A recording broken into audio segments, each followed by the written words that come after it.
In the shadow of the world's busiest airport sits one of the world's best collections of airline history.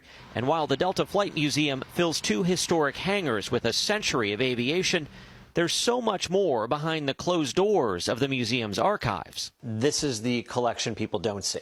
Yeah, our amazing uniform collection. Archivist Marie Force took us to where the public doesn't get to go to see some of Delta's history that's not currently on display. This is one of my favorites, very colorful. Northeast Airlines merged with Delta in '72. Oh, so yeah. This is very 1970s. Very. Yeah, late 60s, early 70s. You're looking at avocado green, pimento red, sunshine yellow. How many uniforms do you have? Oh, gosh, we have thousands. And you have pilot uniforms dating back to World War I, so more than 100 years of uniforms. Yeah, so I think the earliest flight attendant uniforms probably the 30s with Western Airlines, but then, yeah, the pilot equipment, World War I. Flight attendants Kay Carpenter and Susan Slater have worn many of those Delta uniforms. They started as flight attendants in the mid-1960s. You had to be unmarried, never been married. Your hair couldn't touch your collar.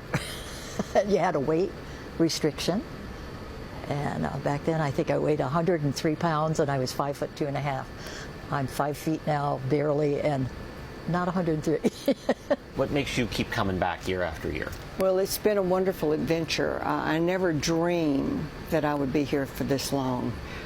When I started, we had just small airplanes. We flew to small cities, and now we fly to 6 continents. I never dreamed that I would be going some of the places that I've been. Beyond the uniforms, the archive is row after row of history.